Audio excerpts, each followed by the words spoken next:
Hello and welcome to this very special Q&A/bonus/updates episode.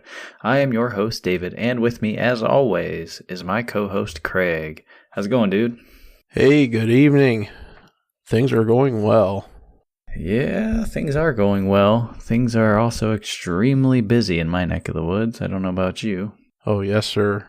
Summer is in full force right now. That is for sure. Yeah, it is. I was telling Craig before we got on and started recording, I have 14 yards of mulch being delivered to my house first thing tomorrow morning to go and shovel and wheelbarrow around the yard. That should be a blast. Oh, yeah.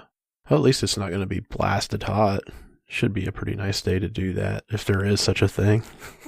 Yeah, I've been waiting for where the forecast shows more than one day of no rain. It's rained in Ohio almost every other day, probably for the last 2 straight months. And the only time we've had any weather that was even remotely decent would be during the week. And then by the time you're done working, you're not getting out there and doing much yard work, So yeah, just been kind of waiting for a nice weekend. And finally we have one. It only took till June. Hey, like I said, summer's just getting started. So it's typical Ohio weather. For those of you that listen that are in our area, that you fully understand. It can be 30 degrees and snowing one day, and 2 days later it can be 80 degrees. It's just pretty wild. Well, we had that dude from San Diego who emailed in a while back and basically said, I don't know how you live there in that shithole weather. I don't know either. It's torture. You get used to it. Anyway. So, we have some exciting news, and it may or may not be exciting to you, the listener, but I think for Craig and I, it's exciting.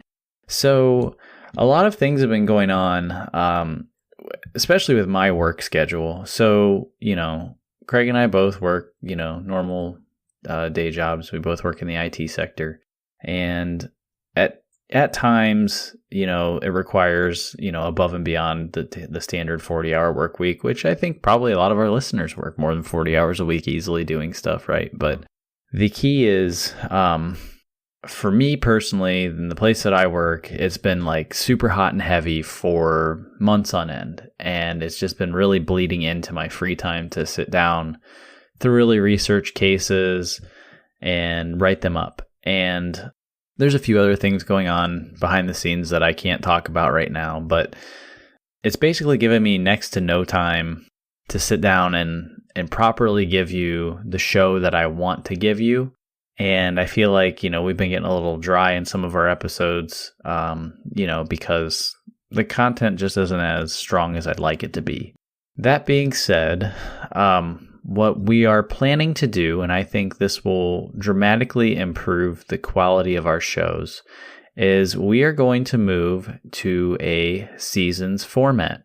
That means that Craig and I are going to sit down for several weeks on end. We're going to research the hell out of cases. We are going to write the hell out of cases, and then we are going to record them, edit them, have time to re-listen to them, go back and edit again if need be, which we don't do today. And that will be, I think, a vast improvement to the quality of the shows that we do. If you guys only knew how many times Craig is up editing a show at 4 o'clock in the morning on Monday to post it at 6 o'clock in the morning for you guys to digest that day, the dedication is unreal. And I haven't been able to give it back on the other end in doing the research and writing, and it's time intensive. So that being said, Craig, do you want to introduce the first season of Killer? Yeah, absolutely. And before we introduce the first season of Killer, I just want to echo that I'm really excited about the new format. I know for a lot of people that are listening that are going to find this out on Monday, they might be a little bit disappointed because we were in a pretty good rhythm releasing something new every Monday. And, it was a lot of work. I don't know if we ever really kept track of how many hours we put into this, but I know that you would write for several nights on end to get the story put together. Then we would record it, and then it would be a couple nights worth of editing. And we were doing that on a weekly basis. And it seems like sometimes it felt like it was rushed. Yeah, that's how I felt too. I felt like we were really rushing to get something out the door. And I think we did a really good job with those constraints.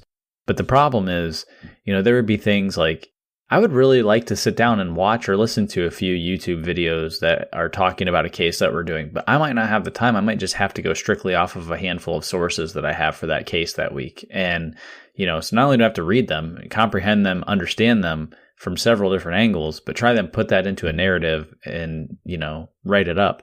It's tough to do. And then on the back end of that, trying to edit out Craig reading is really, really difficult. I'm just giving you a hard time, but yeah, it's a pain.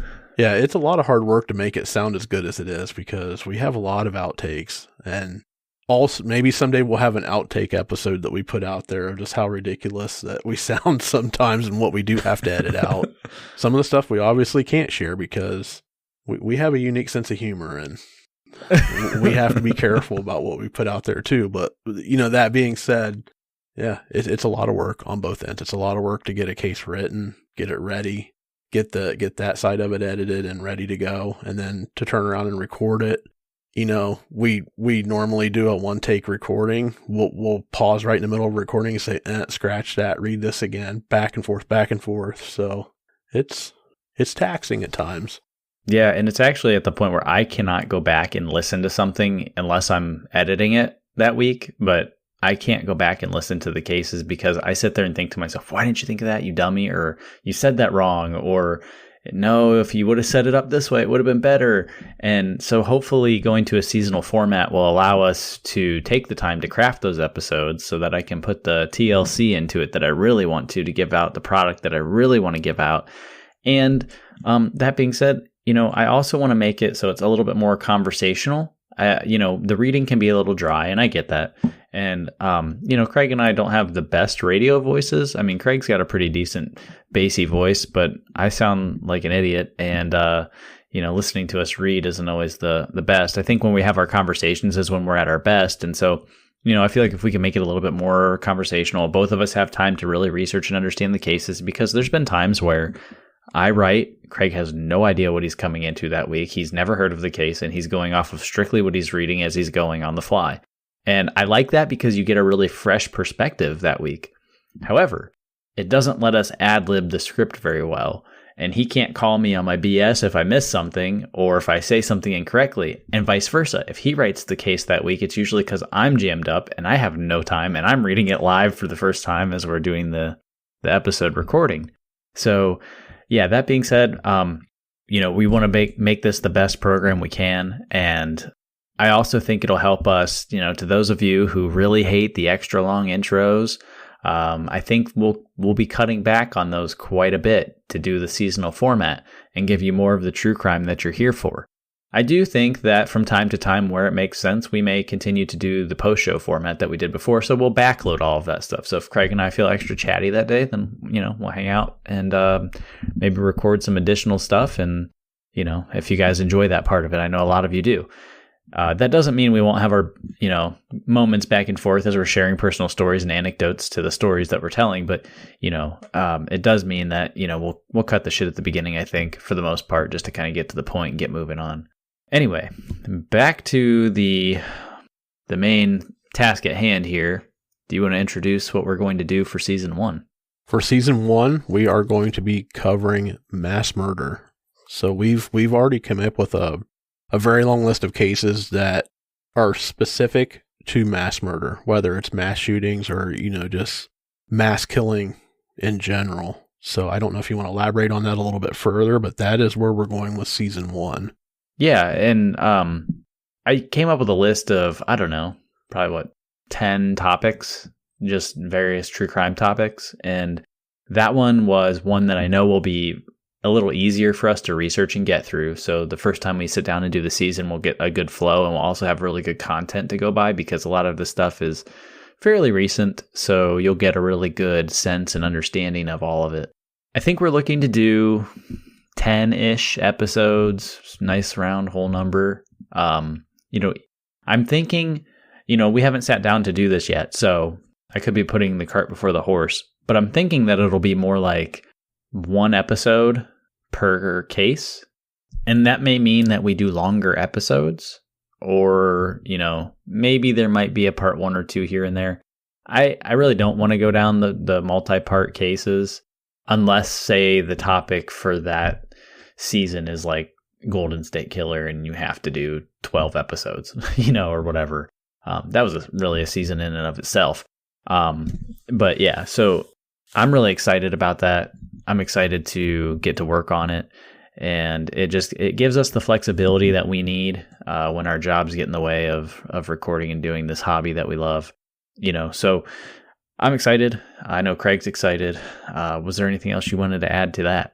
No, I don't think so. I think, the part that's going to be the hardest for those who enjoyed a new show every week is the waiting part. It's going to be a waiting game. But when we get to that part where we have everything finished and refined and ready to go, we're going to probably dump it all on you at one time. So for those of you who love to binge the show, you're probably going to get a whole season at one time. So yeah, and that's what we talked about that a little bit. Do we go Netflix on you and drop it all at once? And I think the way that today's current culture is, people really like that. On the flip side of that, I can see people liking it one episode a week, but then you got to wait another week. So the way I look at it for podcasting, once you put an episode out, the catalog is out there, and you can go back and listen to everything we've done all the way up to this point. So if I drop you 10 episodes in one sitting, hey, if you want to rip through them in 10 days and 2 days and in a week, a month, whatever, it doesn't really matter, I guess. So I'm kind of the mindset that we just dump them out Netflix style and let you guys have at it. Yeah, same here. I think it's going to be great. Honestly, I think we're going to have really a lot of time to write some good cases and to put the recordings together and really take the time to go over them with a fine-tooth comb and make sure that they're perfect. And I know you're a lot like me, so when it comes to that kind of stuff, my OCD is always kicked in high gear and trying to make sure it's absolutely perfect from start to finish, and that gets a little bit stressing on a week-to-week basis too. So it does. And the thing is, okay, so we're using Blue Yeti microphones, so it's like the podcast beginner's rig, right? And they're relatively cheap, but they're good. I mean, they sound pretty decent. The problem is they pick up every single little noise. So if I touch the mic stand, it sounds like an earthquake. And if I breathe between reading sentences, you hear this little every time. And editing that stuff out is such a pain in the ass. And I know Craig's OCD, and I'm pretty OCD. He's probably an 11 and I'm a 10 when it comes to this stuff. We're right there with each other, but I'm sitting there editing. I think I edited the last one or the one before. I don't remember. One of the last 2 episodes we loaded up. I ended up having to cover the edit on that one. And I'm sitting there going, damn it, Craig. Every time he breathes in, and then I'm listening to my side. Damn it, David, stop breathing so heavy into the microphone. Because you have to stop, pause, clip it, stop, pause, clip it. And then you have to keep going back and back and back and like listen to the sentence again to make sure they didn't chop off half of a word or, it gets to be a pain. And I'm sure we've probably let things in through the recording that we didn't catch when we were doing it. But those are the things that I want to get rid of as we go forward and make sure that we have a super polished episode for you every week. And in this case, it's not really every week. It's, every week when we release for 10 weeks or whatever the case is, or for every episode we release.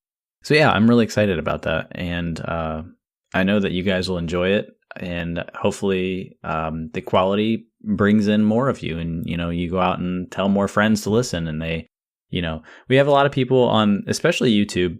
Craig kind of just started throwing these out on YouTube for whatever reason. And just as another avenue for people to listen. YouTube is, I think it's the equivalent of Twitter. Like, it's just every a-hole lives on YouTube for some reason. You'll get some feedback from time to time through the other platforms, email and Instagram and social media, where people are like, hey, I don't really like your show. So, okay, cool. I mean, it's not for everyone. I'm not going to be for everyone. I never will be. And I'm not going to beg for listeners. Yeah, I do this because I like it, not because I'm out here for a popularity contest. And Craig feels the exact same way. I mean, we bite our tongues really hard a lot of times because when you come at us and the way that people come at us, being just kind of a dick to just for no reason, you just come out the gate, like saying stuff to people in a way it's intentionally antagonistic. That's not how I roll. And so when you do it to me, my first inclination is to just give it right back to you, and not because I don't care. I'm not in it to please everybody. I mean, I know I listen to podcasts. Some podcasts I just don't enjoy, and I just stop listening to them. Or if it's some segment of it that's boring to me, I fast forward through it till I get to the part that I'm interested in, and then I turn it off, or whatever. And if that's how you listen to us, that's great. If you don't like us, then don't listen. Most of you listening to this probably like us because it's a Q&A show, and you're not getting a huge dose of true crime this week. So, yeah. No, yeah, and you probably have a better YouTube filter than I do. The antagonistic part of it really bothers me a lot more than I think that it does you. I think that you're of the standing of, I just don't really want to interact with these people and keep going and keep intensifying the anger and the spite that we're throwing out there. But yeah, like you said, YouTube's a lot like Twitter. And the very last comment I threw out there was, we're just putting it out there on YouTube just to get a little bit more traction, get the name out there a little bit more. It's not like we're relying on YouTube. We benefit absolutely zero from putting these episodes out on YouTube, other than the fact that it's just another platform to get it out there. So yeah, it is what it is. There's always going to be asshole trolls no matter what. So yeah, and that's the thing, we've kicked around the idea, I think really early on, if we could make a video podcast out of this. I mean, it's not really a podcast at that point, it's a video. And I don't know, it's a lot of overhead for what we're doing now, and being that we're barely having time to write and do things. There's so much I want to do with this show, and so much care I want to put into it that I just don't have time to do. And that kind of sucks. There's a few things I won't sacrifice for this because it's not my main job. First is work. That's one big one. If I have real work to do for my real income that pays my bills and feeds my family, obviously then this show's going to get pushed. Family is another one on that list. If family issues arise, it's going to get pushed. And then the other thing, I exercise 3 days a week, and I won't miss it. I sit on my ass 8 hours a day for work or more, 5, 6, 7 days a week, and I need it. If I don't do it, I feel miserable. So that's another thing that I won't really sacrifice. I might shift some things around if I need to, but I tend not to sacrifice that. And I was starting to get to the point where my work was taking over. I wasn't spending much time with my family, and I wasn't exercising, and I was still trying to put these shows out, and I was feeling miserable. To be completely honest, I wasn't in a good spot. And then when we would get negative feedback like that, it would really irritate me then. But usually when things are going well and we're on a good rhythm, that stuff just rolls right off my back. I don't care. And that's when I realized, hey, dude, you need to calm down. You're burning the candle at too many ends here. Yep. 100% totally agree. So that being said, there were a couple of updates that I wanted to cover before we get into the Q&A section. I know we had asked for some questions. And the first update that we have is from the Molly Tibbetts case. And, it's not really like super exciting information, but it is information. One thing, there's two updates. And one of them was, mildly interesting. It was, I'll just tell you and see what you think. So this comes from USA Today, and I'll read to you, a little bit of this article, and then, Craig and I will break it down. The mother of Molly Tibbetts, the University of Iowa student whose disappearance and killing attracted national attention, has taken in the son of Mexican immigrants who worked with her daughter's accused killer, according to a Washington Post report. In a story published Friday, the Post reported that Laura Calderwood brought Ulysses Felix, 17, into her home. Ulysses' parents worked alongside murder suspect Christian Bahina Rivera at a dairy farm in Brooklyn, Iowa. After Bahina Rivera's arrest, Ulysses' parents fled town for Illinois and left behind their American son, a high school boy, according to the Post. When Tibbetts' younger brother Scott asked Calderwood whether they could take in Ulysses, the 55-year-old woman wondered what her daughter would do, Post reporter Terrence McCoy wrote. Ulysses has been living in a spare bedroom in Calderwood's house. Molly's brother Scott also lives there. Molly Tibbetts was found dead August 21st, her body hidden in a cornfield in rural Poshuet County, Iowa, after a month of searching for her. So that was update number one. The other thing that came out of this article is that Molly's father, Rob, he said that his daughter would have vehemently opposed anti-immigration views, and she would have considered them profoundly racist. And he also didn't feel that the family should be a pawn in any of these immigration schemes, political schemes, if you will. So what do you think about the fact that Molly's parents, specifically her mother, was, I don't know, kind, willing to take in an immigrant into her own home after an immigrant had murdered her daughter? It plays right into the feelings of what her father just said right there at the end. We don't want to be part of this political pawn. We don't want to be viewed as this. He didn't want to be caught up in that racist angle, it didn't sound like, and it didn't feel like that he wanted to be.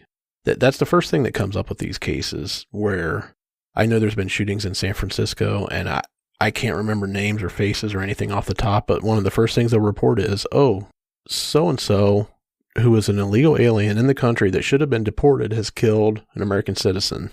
That's the angle that they take with every one of these stories. And they didn't want to get tangled up in that. I don't blame them. I mean, whatever their beliefs are, or whatever, their political stance on the situation is, they didn't want to be that pawn. So, I mean, it's big of them for sure. It's a low bar for news organizations. They know the things that you click on their website. They track them.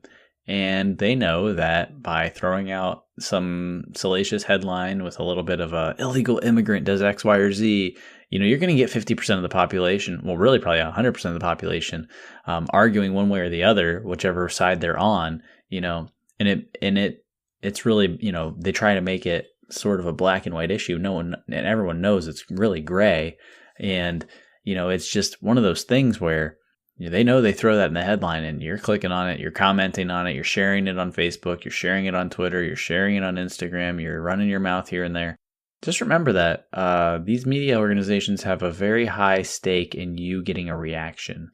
That means that you're sharing their content. It means that you're engaging in it. And then for whatever reason, people cannot see through it and they get really fired up over this stuff. And then they continue on, and without actually really thinking about why you feel the way you feel. Yeah, and it sounds like Molly's family did not allow that to shake what they felt was morally correct to do. Yeah, 100%. Kudos to them. Yeah, I love that mentality. That's the mentality I would have. 100%. You can't hate a group of people because of one bad apple, right? It's like you can't hate the police because there's, a handful of dicks who are out there causing problems, being racist, shooting unarmed people, like stuff like that, specifically unarmed African Americans. So you can't hate the entire police force because of a handful of bad people in it. However, you can push for change to make sure those people do get justifiably punished. Those are the things you can be working towards rather than focusing on, an entire group of people. That's the thing that I find fascinating in a lot of these cases. You get a group of people, the police in this case, right? And, there's all these news stories about, hey, XYZ police officer shoots, ABC black male, unarmed. And everyone gets all up in arms. The police suck, blah, blah, blah, blah, blah. We hate the police. And, if you take a step back and you think about it, if you feel like you're getting profiled that way, would you want someone to hate you because of something your neighbor did? Hey, I live on the same street as this dude. He raped a girl.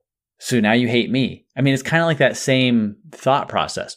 That cop was bad, so now I hate every other cop. It's like, well, not all cops are bad.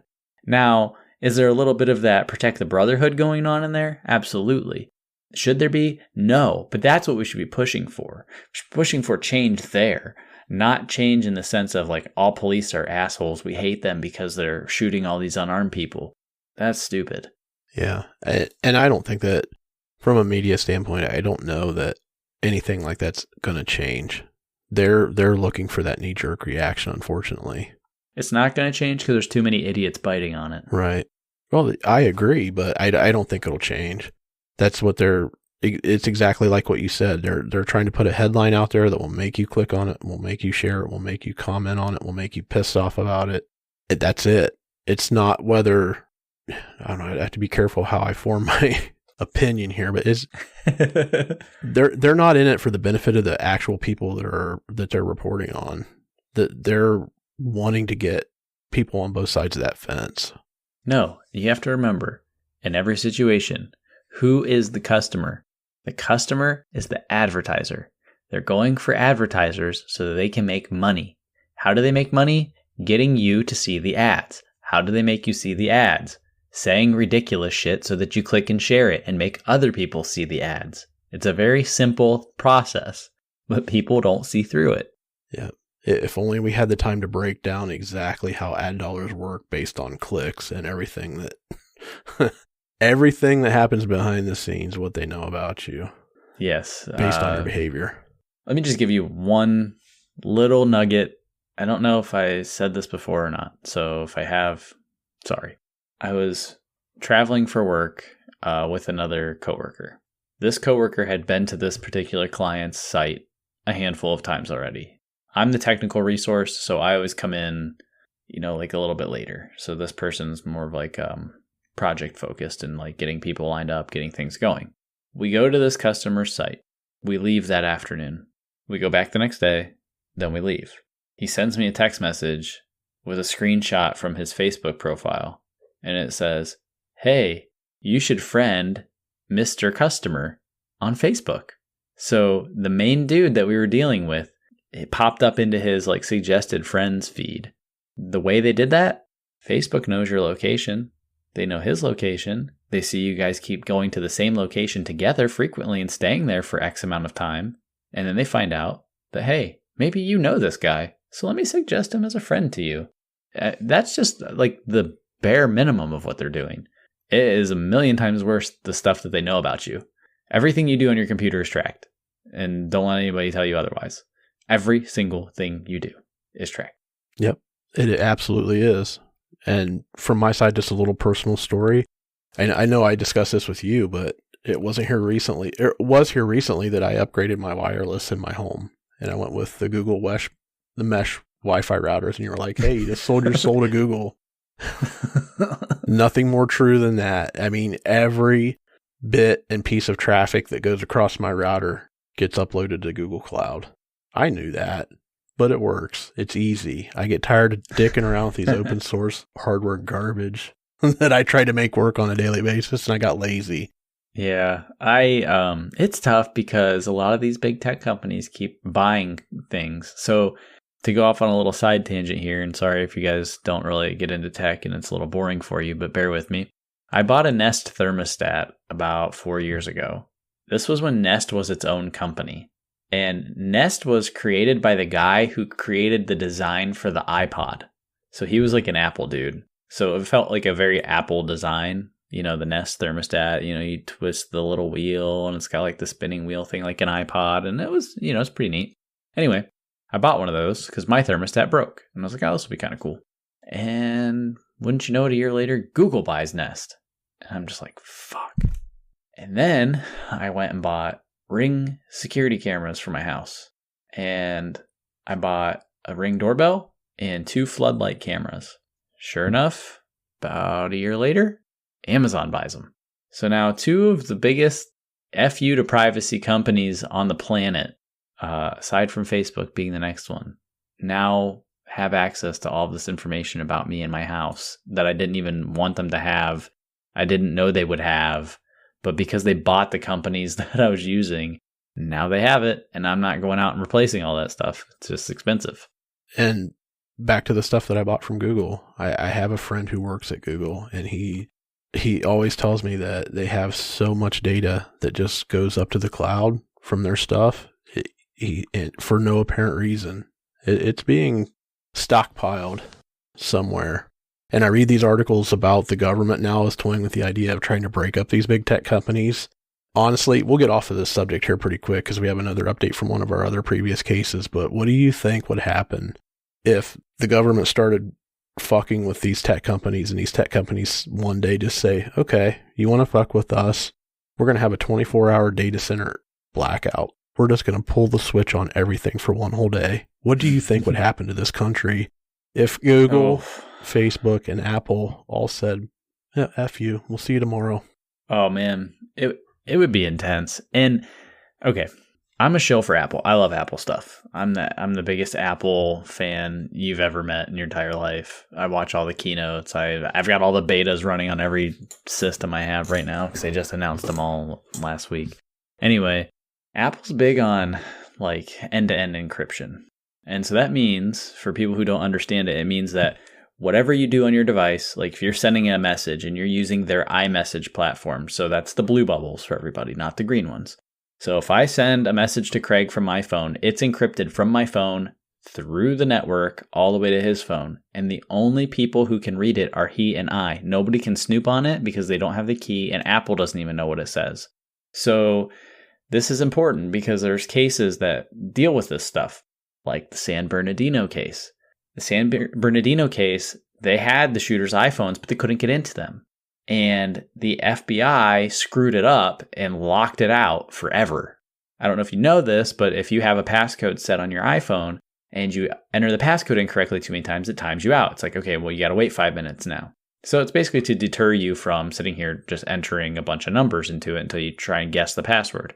And it just increments until you successfully enter the password. And the FBI must have like locked this phone into obscurity, like years probably it was saying, until it would unlock. So they reach out to Apple. Hey, Apple, can you unlock it? They say, no, we can't. It's encrypted. They could have helped them had they not locked the phone completely, because when it does that, it does some other things. And on the back end, they could have worked some magic to kind of open it up a little bit just to give them some time to figure it out.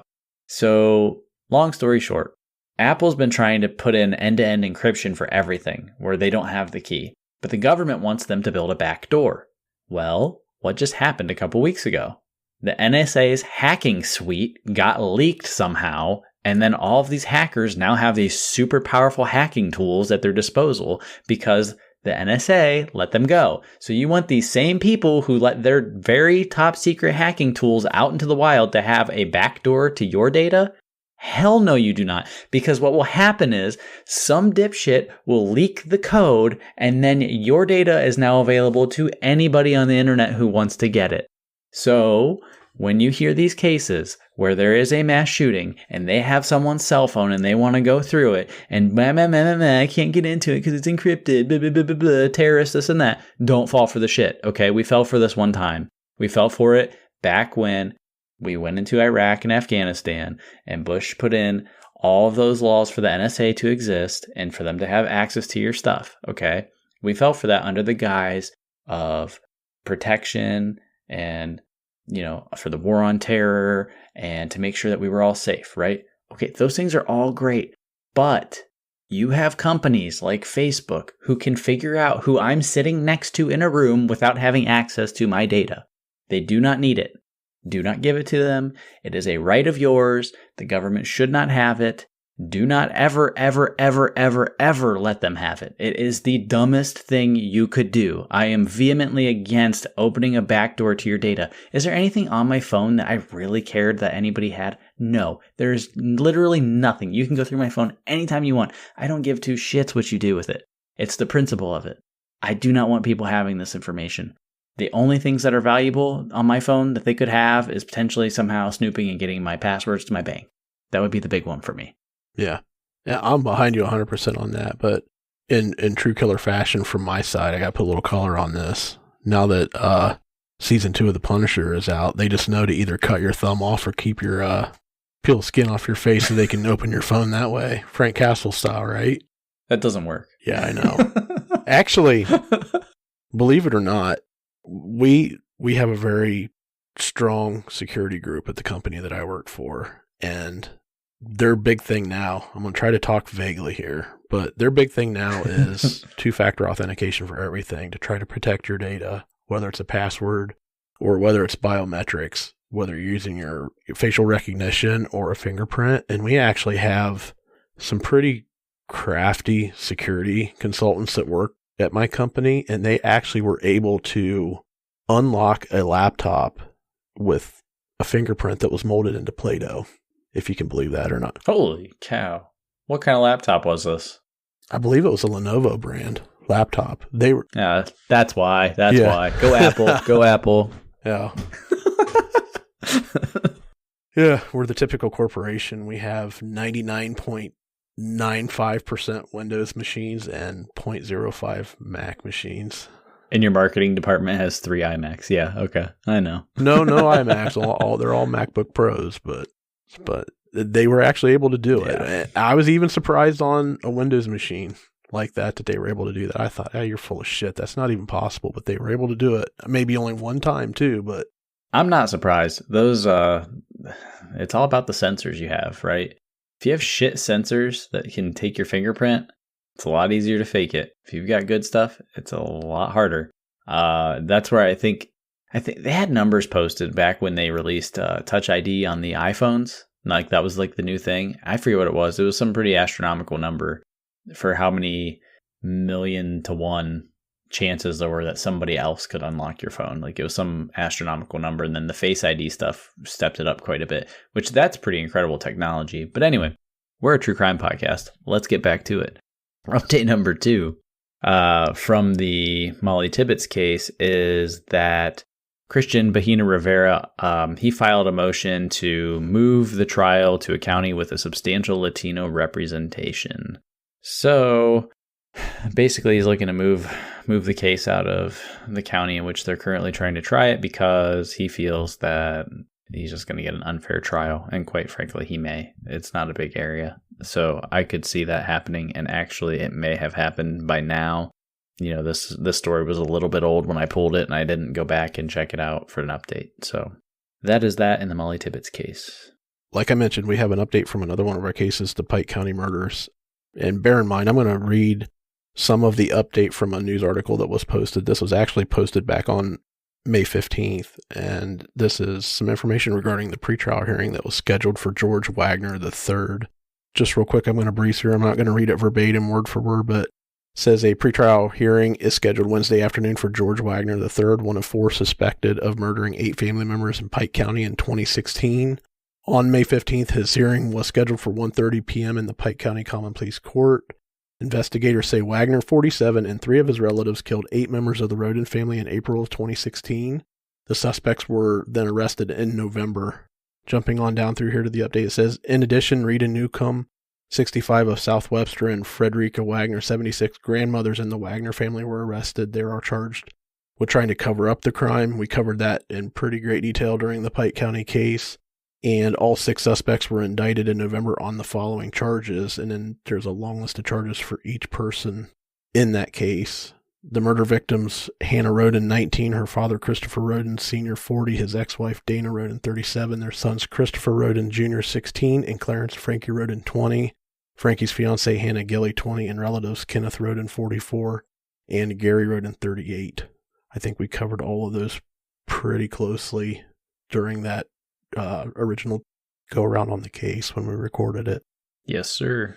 And for any of those, or any of you that go back and listen to it, we've alluded to this before at the top of this recording for the Q&A show. This is one of the shows that got lots and lots of hate for the extra long intro. So for all you YouTube haters out there that did not like our Thanksgiving dinner discussion, we're going to have a Thanksgiving special just for you this year. Maybe. Yeah.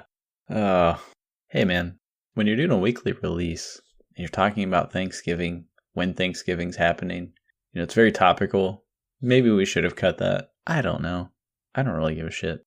But anyway, hey, I'm going to talk all about stuffing in about a few months here. It's going to be the stuffing hour. That's right. On Killer Podcast. We're going to talk about how much we dislike turkey and we'd rather have ham. As blasphemous as it is. That's turkey, right. That dry, fucking white meat bird that you got to drink 3 quarts of water just to swallow. I don't see what the allure is. All right. With that being said, we're going to head on over to the Q&A. So we had a handful of questions we picked out from the audience. And we really appreciate you guys writing in. Feel free to write into us anytime you want. Anytime you have questions, we'll answer them either right there on the spot or save them for the show and answer them globally there. You can hit us up on Instagram at Killer Podcast, on Twitter at Killer_podcast. You can email us, killerpodcast@gmail.com. Feel free to hit us up there. Also, if you do happen to venture out to our website, killerpod.net, you can support the show by donating if you'd like. That's my plug. Let's kick off the Q&A. So I'm going to start this thing off, and I apologize if I butcher anyone's name or internet name. So first question we have this evening is from Corn Burley, and they want to know, what was the first true crime story you heard, saw, or read that got you hooked? Wow. The first one that got me hooked, 9/11. That was the first one for me. I was in 8th grade, and I didn't even know what the Twin Towers were, to be honest with you.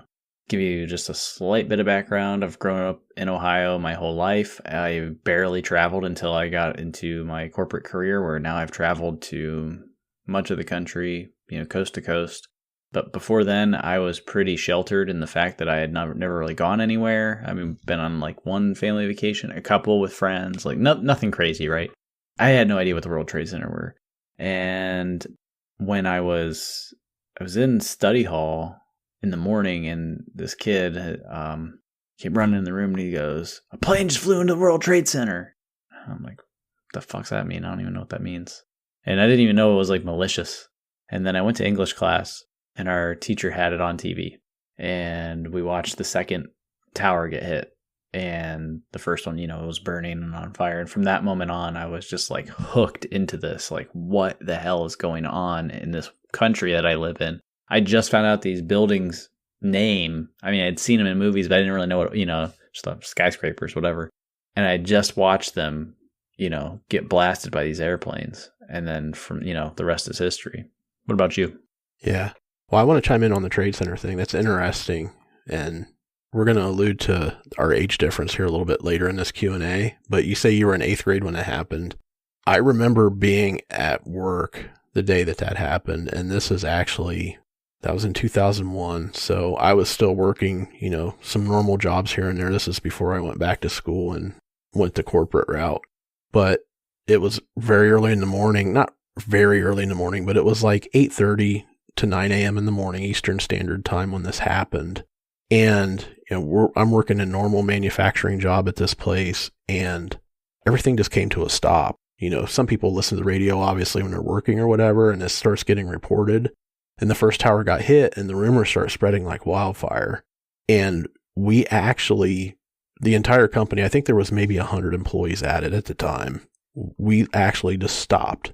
We all went to the break room and turned the TV on and was watching it, much like you were in the classroom. It was like probably the craziest thing I've ever experienced from a work standpoint, I think I can recall. Other than, from my school days, the only other thing that I can even relate closely to that was when the Space Shuttle Challenger blew up, because I was in the 6th grade at the time that happened, and we would actually watch the space shuttle launches at school. I don't know if our principal was a huge science nerd or whatever, but we were all gathered around the TV in the classroom when that happened, and that was like, what the hell just happened? What did we just witness? Yeah. Well, I mean, and that was still when there was a big allure to space travel, and we went there in the 60s, but I mean, it was it 69? And so 69 to, early 80s. I mean, you're still like a decade and a half. I mean, like, it's still a big freaking deal because it doesn't happen all the time. They didn't send someone out to space on a regular basis. So when they're sending up a space shuttle, it's like, oh, this shit's big. Like, right. This is huge. Yeah, I think the allure with the Challenger at the time was, too, that they had some civilians that had been... Yeah, they had that teacher, they had right? The school teachers, so that's why everybody at all these schools were watching it. And then they just happened to witness something that tragic that day. Just things lined up. Yeah, that is crazy, because that was a little before my time. I mean, I know about it, but it didn't happen live. And there's a big difference there. We just celebrated... I wouldn't say celebrated, I guess. This is probably the wrong word, but, we just acknowledged the 75th anniversary of D-Day. Yep. And, you go and think about that. And I like history quite a bit. And that's, I think there's a little bit of parallel in history and true crime in the fact that a lot of it is historical in a sense. And, you get the story and you tell it and this and that. And I used to listen to this podcast. It was called A History of World War II. So if you like that kind of stuff, check that podcast out. It's a little dry because it's a lot of reading. It's kind of like what we do. I mean, there's no denying what we were doing. When we do ours, we read a lot. It can be a little bit dry until we have a conversation. But yeah, and just going through all that and just like trying to put yourself in that time frame. I had heard a stat, and I don't know if it's true, so sorry if it's not, but I had heard a stat that at that point in time during World War II, 11% of the population served in the war. And that is just staggering. And today it's less than 1% are in the military. Right. I believe that's true. Or something, right? Yeah. And I mean, that was when you had the draft. Exactly. Too, right. And they were calling your ass back then because it was a big deal. Right. And, it's just, we wouldn't be here today if things turned out differently, And it's just something to take pause and think about.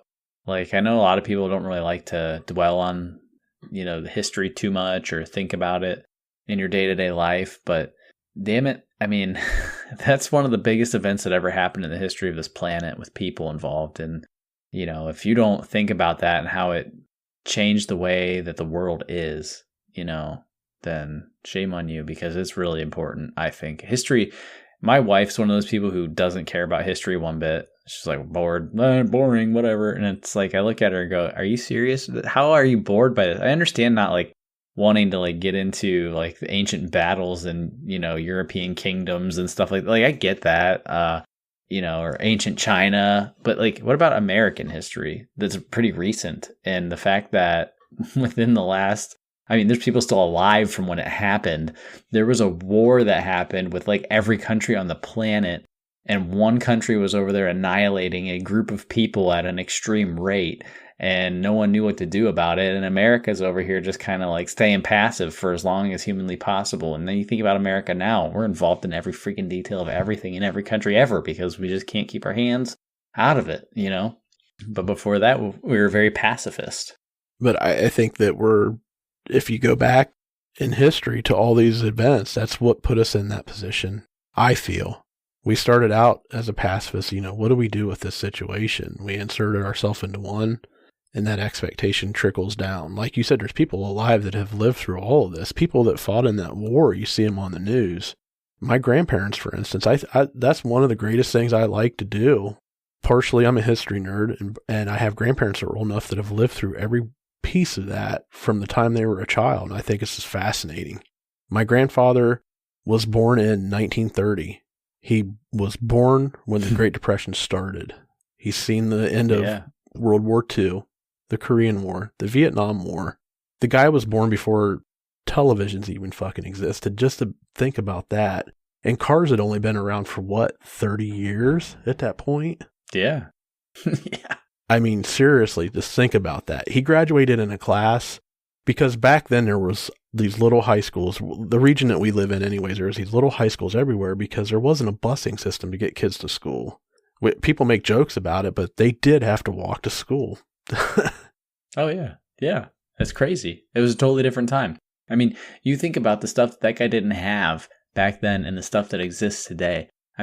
You're talking about cars that can drive themselves versus cars that you had to crank to start them. Yeah, that ran on a and fucking people steam died engine. because the cranks would spin so fast it would beat you in the head and knock you out. That was a thing that happened back then when these inventions were new, and it's just incredible. Yeah, it's incredible. But that's all led to where we are today. So the history and the way that we've involved ourselves with things from generation to generation, that's where we are. To me, we could definitely do a history podcast. We should maybe do some killer history sometime. Nobody steal that idea. But yeah, I think it's really cool. But back to your question about what true crime story, piqued my interest or got me hooked. I wouldn't say it really got me hooked because I was pretty young when this happened, and I'm not selling out to Netflix and all their damn docuseries and this and that, but I was pretty young when the Ted Bundy thing was going on, when it originally was happening, when it was in the news, and when he was on the loose and they were looking for him. To me, that kind of kickstarted that itch for me to learn more about these guys at that time. So that's where it kind of started for me. And even then, you think about that when that happened originally, there weren't cell phones. I think the only people that owned computers during that time were probably government agencies that had these rooms that were one computer filled an entire fucking room to do stuff. Yep. So that's probably where it started for me. Yeah, there was another one or two in there, like in my, I would say 9/11's what really got me into the whoa, like this is crazy.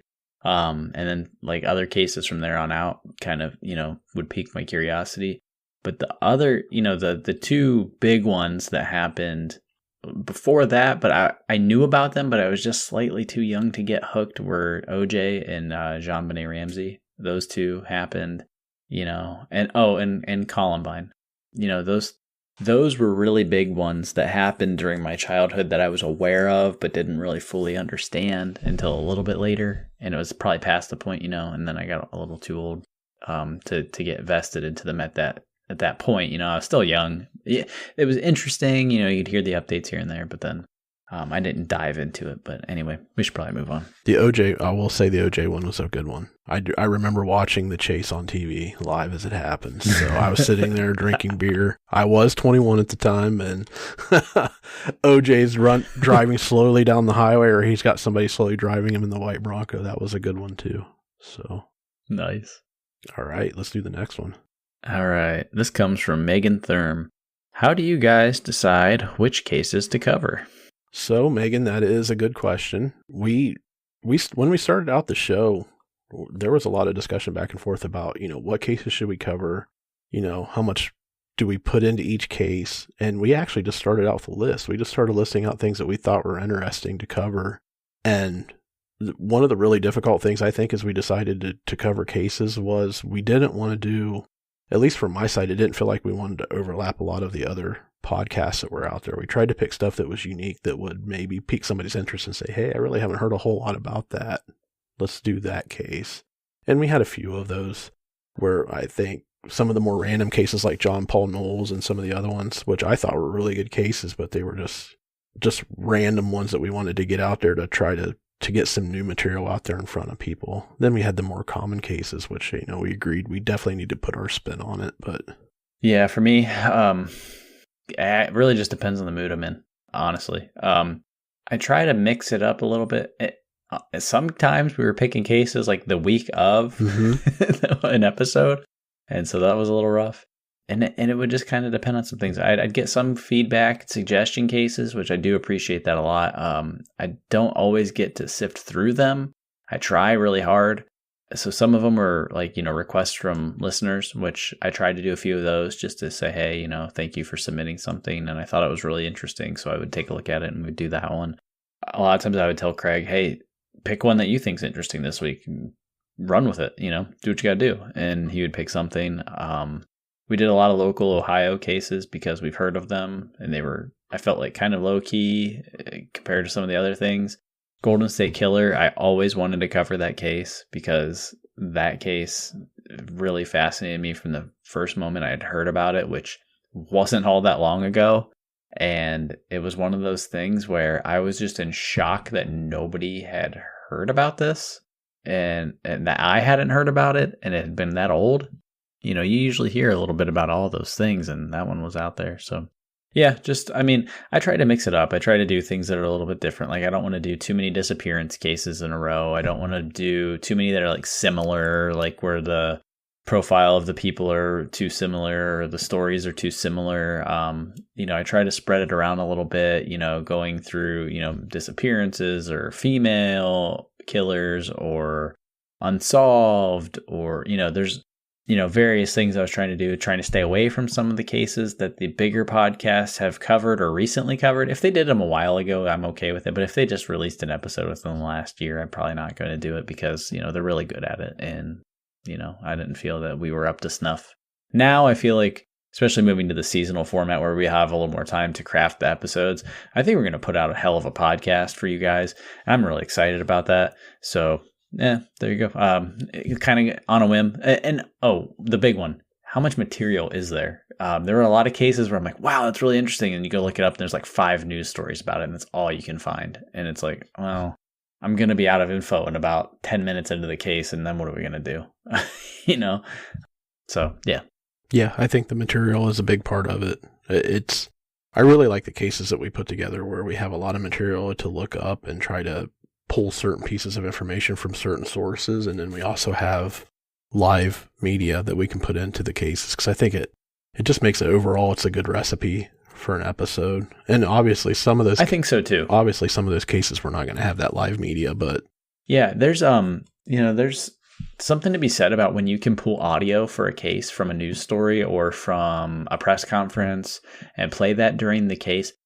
Podcasts are auditory, and there's something about hearing from the people that are literally involved and then breaking out to people who are unrelated and getting opinions and feedback. There's just something about it that I like.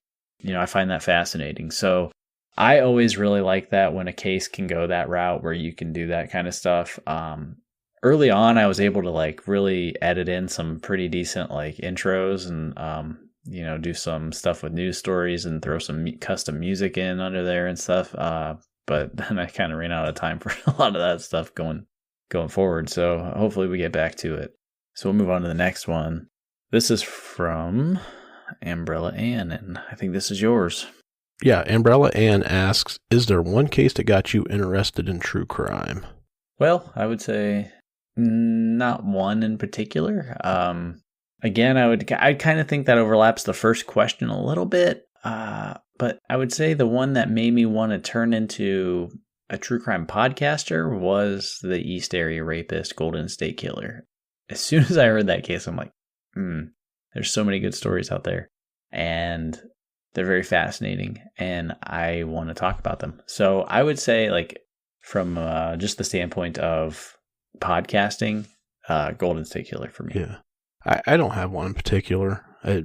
When we first started talking about doing this show, I think both of us have a fascination about reading about some of these people and just trying to figure out what makes them tick. And that's really where my interest lies. And interestingly enough, most of the people I had read about in the past, we haven't even mentioned or covered yet, because they're, obviously the more popular cases, the John Wayne Gacy's, the Jeffrey Dahmers, the Ted Bundys, the Charlie Manson, even though I don't know that Charlie Manson actually ever killed anybody himself. We've had that debate on the side before, but I always found it super interesting just to read about these guys, what makes them tick, why, to find out about their life history, how their life started, and how they got to be where they were or do the things they did.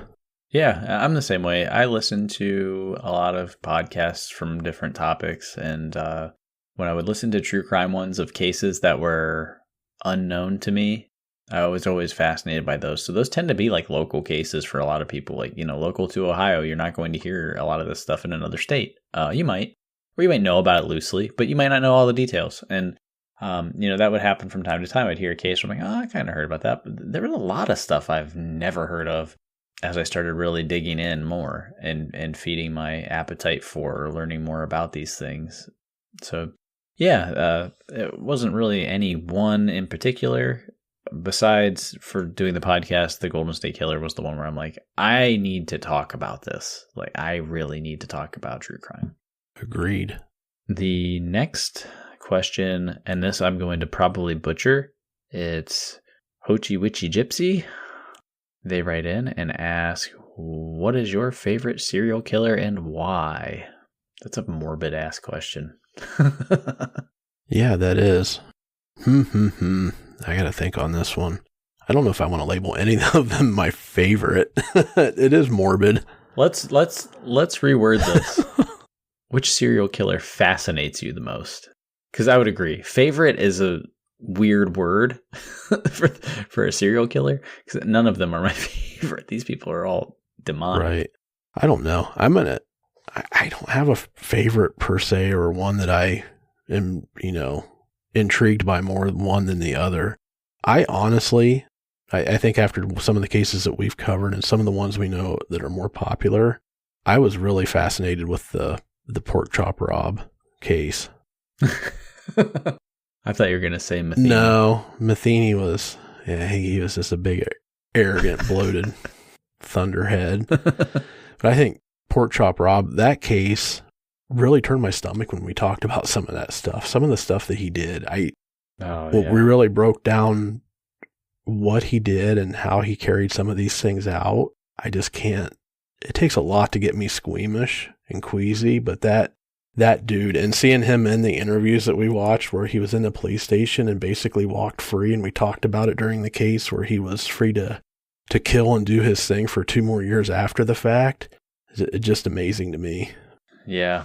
Mine is the aforementioned Golden State Killer. The reason being is I am fascinated by the fact that this guy, you can see his entire evolution from petty criminal to murderer, and then he just goes off the radar.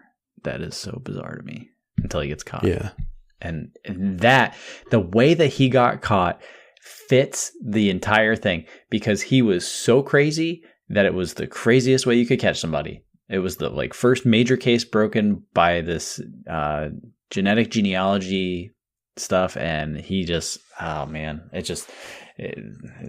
I wish this guy was not such a bitch and would talk. I would love to hear the details. I mean, I know that sounds kind of weird and morbid in a way. There's just something about this guy, and I know there's a lot of people involved and families involved and people who have been hurt by this. And so when I say these things, I'm not discounting that. So just keep that in mind. But what I am saying is this guy, just the way he operated, he was so strange, but so meticulous.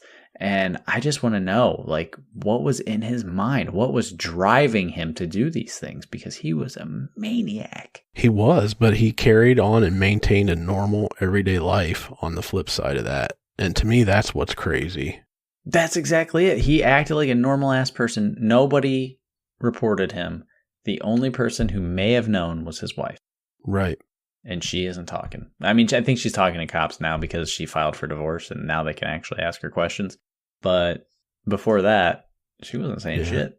So the guy's essentially caught red-handed, and I wish he would talk. Like you said, he is a bitch and is probably not going to say a word.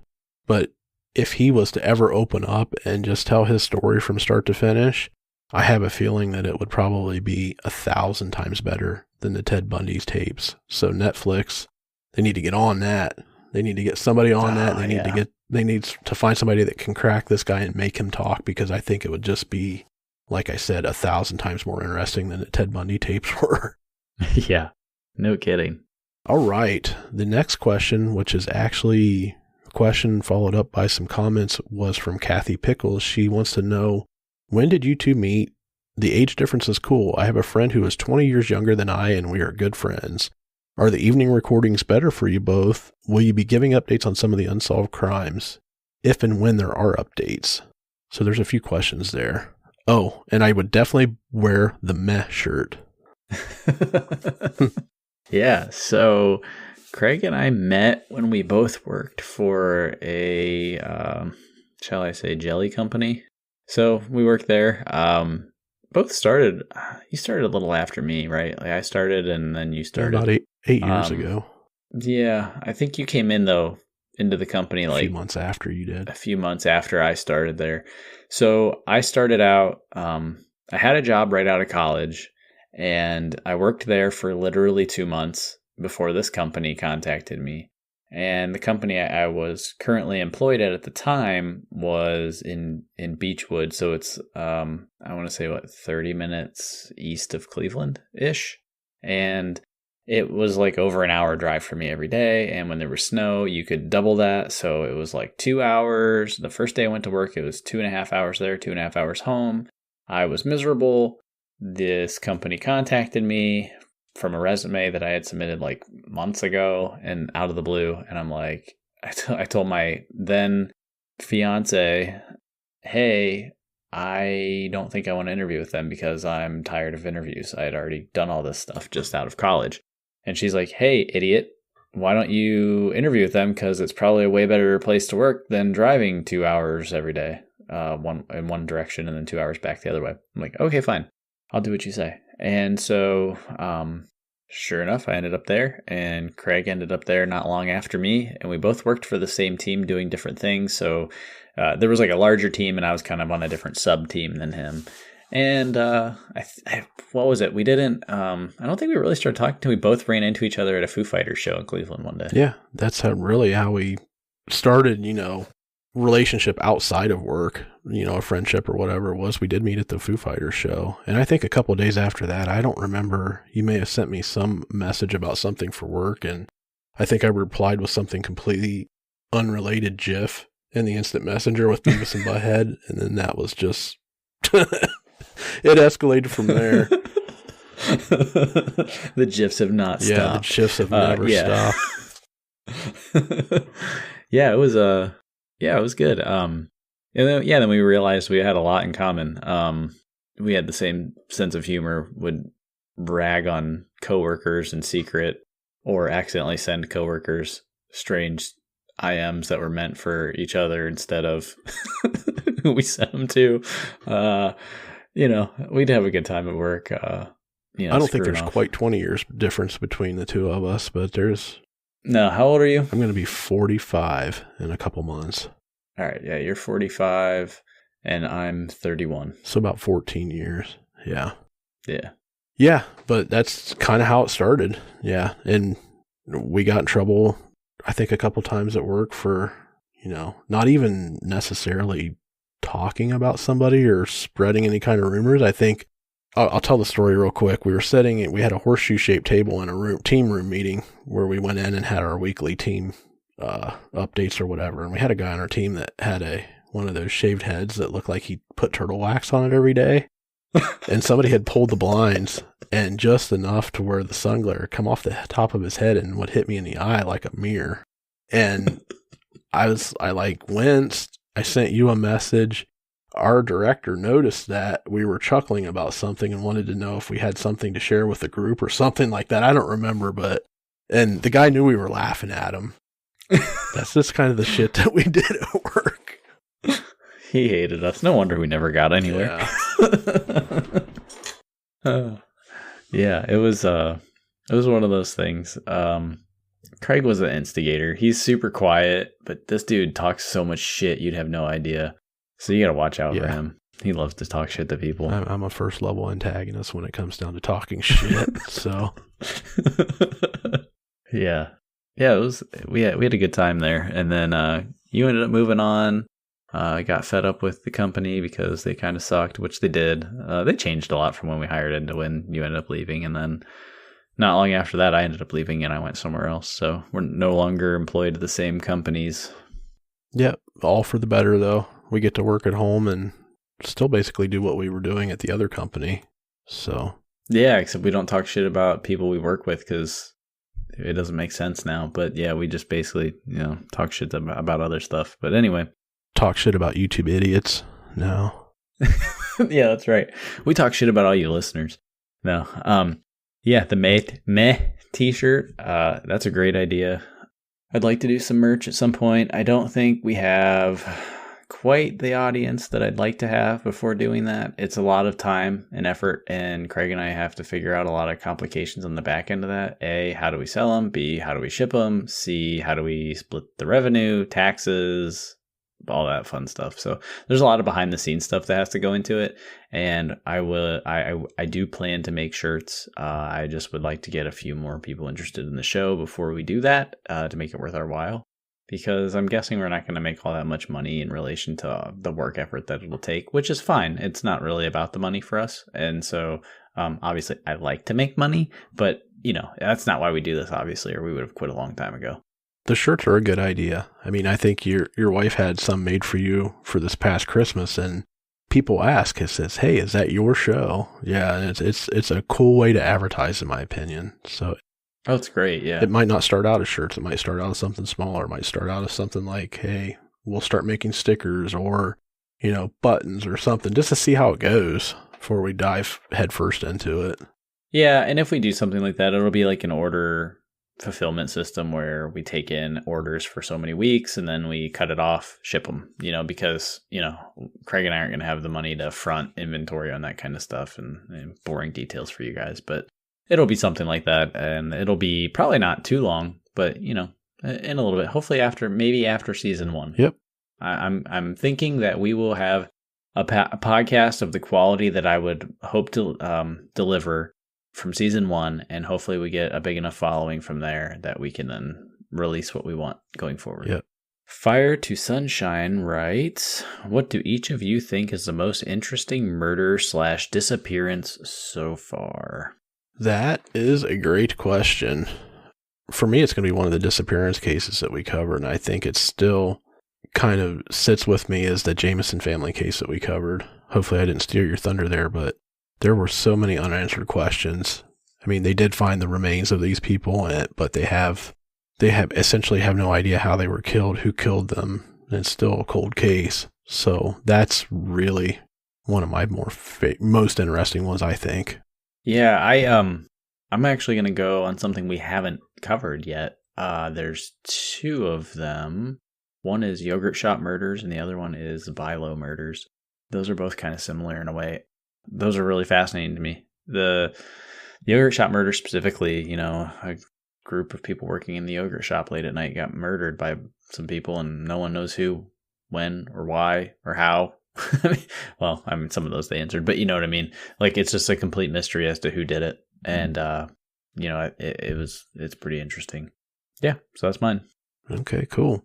And the next question, or I should say comment, is from Keithy74. And he simply says, meh. Well, Keithy74, as you may know, I'm assuming you heard our rant about meh and know that we both love that comment. So, you, sir, in the most possible, nicest way, thank you for saying meh. But, as David always calls me, you are a dick, sir. And I say that in the nicest possible way. Yeah. You're a dick with affection.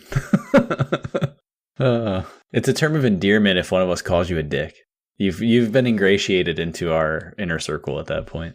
You almost sounded like you said dick with infection, but I'm not going to go down that road too much further.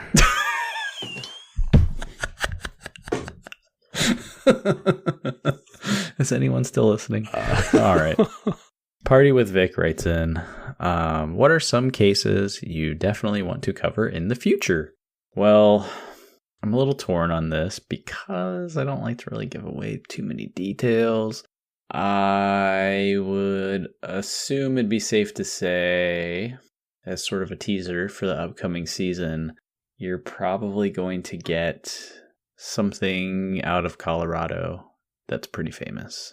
And I'll leave it at that. Maybe we don't want to give up cases we're going to cover in the future. Maybe we want to talk about some of the other seasons that we are planning? We've already talked about what we're going to do for season 1 with the mass murder thing, but do we want to give any hints to future seasons, or do we want to keep that in the back pocket too? Well, you don't have to hold us to them because they could change. We can give out the ideas we've kicked around, some of them. Yeah, let me pull this up here. I am trying to remember where I saved it. Yeah, so a couple of broader topics for season ideas. We have our Cults International and Disappearances. I think those are 3 I'm willing to give out. Yeah, and keeping in mind, I think we're going to stick to that theme for the season, so I think it's going to be a fun time when we get to the cult one. Because there are some crazy motherfuckers out there. I'm just going to be forthright with saying that. I mean, obviously, we're dealing with crazy people in a lot of these cases, but when you start talking cults, we're probably going to start pissing off a lot of religious people too, but it is what it is. Amen. I got a fire coming out of my butthole. Google that and you'll find the video. Asbestos diaper. You need an asbestos diaper. What's his name? Pastor David Manning. Google that man and look at his YouTube videos. You will have a good time. Yeah, you will have endless entertainment. that man is great. He's my favorite YouTuber. Him and Tourette's guy. He brings me to tears.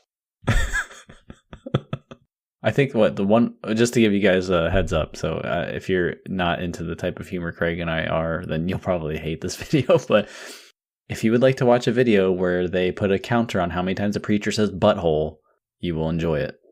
Yeah. Didn't they do a 10-hour loop of that too? Or something like that? Yes. Yeah, someone has a 10-hour loop of him giving this one specific speech. I'm actually probably going to go back out to that YouTube video and give that guy kudos who put together a 10-hour loop of this guy. Because whoever has enough dedication to put together a 10-hour YouTube video, kudos to you, buddy. I think you should leave him a comment that just says meh. Yeah. That's my go-to comment for anybody that I really don't want to engage any further. So you'll see lots of mehs out there on YouTube. All right, let's move on. We have one last question from one of our listeners we're going to cover tonight, and it's from Spencer Galore. He asks, what do you all do for day jobs, if you don't mind me asking? And he also wants to know, how does one go about getting into the podcast game? I have lots to say about various subjects, and I'm not sure how my radio voice is, but I'd like to give it a shot. Well, Craig and I both work in IT doing different things. I don't want to get too much more specific than that. So I do like more development kind of work. Craig, what do you do? That's fair. I work on the security side of IT. Yeah. And as far as getting into the podcasting game, so it's pretty easy nowadays. There's a few different options. The one Craig and I are still rocking with is our original setups. We bought some Blue Yeti microphones off of Amazon. I think it was like $100. A pair of headphones. And the hardest part was figuring out a way to record both of us so we could hear each other. And that way we could both hear any sound effects we play or news clips, and getting that to sync up and editing. So those parts suck, and it's a lot more technical than I want to sit down and discuss on here. We both run on Macs and use software called Audio Hijack. So that'll give you a really good head start if you need to do it. It depends on how complicated your podcast is. If it's you alone by yourself, very easy. If you're going to engage with another host or interview people, that's when it starts getting very difficult. Just to get into the weeds a little bit, Craig and I both record our own microphones locally. We were at one point recording both of us talking over basically a Skype call and then doing that, but the audio sucked and it sounded way better when you would just like take our two microphones and merge them together. And so that's what takes so long to edit, is you first have to go through and line them up, and then you have to go through and then clean them up. And then you go through and basically do like one edit where you just edit out all the garbage. So when you do cleaning it up, that's like taking out like extra background noise and stuff like that. But then you go through and do the edit where it's like, I misread this paragraph of this thing I was talking about. So now I've got to go back, chop it up. It's a lot more cumbersome than you would believe. But yeah, that's it. And then for publishing, we use Anchor right now because it's free. Essentially, we got into it as cheaply as we possibly could because we weren't sure how long we would stick with it and if we would like it. And we just want to make sure that the investment wasn't super high. I would love, if after say we do season 1, do a bang up job, get a huge following, I would like to invest in some new mics that we can, you don't hear my creaking chair the entire time. Right. And you don't hear me taking a breath in to start my next segment. It sounds like I'm going to suck your face off through the speaker. Because I'm a notorious mouth breather, and that's probably the worst thing that I hate about editing myself is I'd love to know how many times I've had to edit my breathing out to sound like I'm inhaling the microphone. Yeah. In through your mouth, out through your butthole. Yeah. There's some outtakes where it's coming out the butthole too. We have had, let's be completely honest here, we've had to edit that out too. So we'll keep that to ourselves though. Yeah. But no, like you said, I think Anchor was a really good find for us. Probably the best thing we found along the way. We started out with SoundCloud, and what did we do? Like 2 episodes of our first show, and we were out of space, and they wanted to charge us. Yeah. Something stupid like that. Yep. So yeah, Anchor's free. You can put up as much as you need, as high quality as you want. I like it. A lot of professionals use Libsyn. I don't really know what the big draw to Libsyn is, honestly. And it was a lot more complicated. And the great thing about Anchor is they publish it to all the platforms for you, but not YouTube and not iHeartRadio. I think those are 2 we do separately. Or you added iHeartRadio, I think, into Anchor, right? Yeah, I added iHeartRadio in manually, and there's no feed in. We don't get any kind of statistics or metrics on YouTube. YouTube is completely isolated. So, well, we get them. They're just from YouTube itself, not from, like, it doesn't conjoin to any of the stuff that's in Anchor. And what's cool about Anchor is they have a dashboard. They do some stats, some basic stats, but their stats kind of suck sometimes. They update them and break them all the time, which is kind of a pain. But hey, it's free, so what do I care? I'm not charging advertisers by the Right. you know, we get, and that's the other thing is we have enough of an audience that we make a little tiny bit of, I mean, literally a tiny bit of money. Like we're probably averaging negative $5 an hour when you factor in all the time that we spend on this for what we've made. Yeah, it's not a ton, but it does have some ad placements you can put in there and make a little bit of money. We don't work for Anchor, but they have a monetization platform on their service that you can record a quick 30-second ad, and I'm sure a lot of you have heard that at the beginning of an episode or in the middle, and it's pennies on the dollar per 1,000 listens. It's not much at all. Yep. All right, guys. Well, that being said, I think we're going to wrap up this week's Q&A session, and you'll probably hear from us. I'll give some updates over social media on occasion, but it'll probably be a little while before the first season gets launched. So until then, reach out to us, and don't forget to stay safe.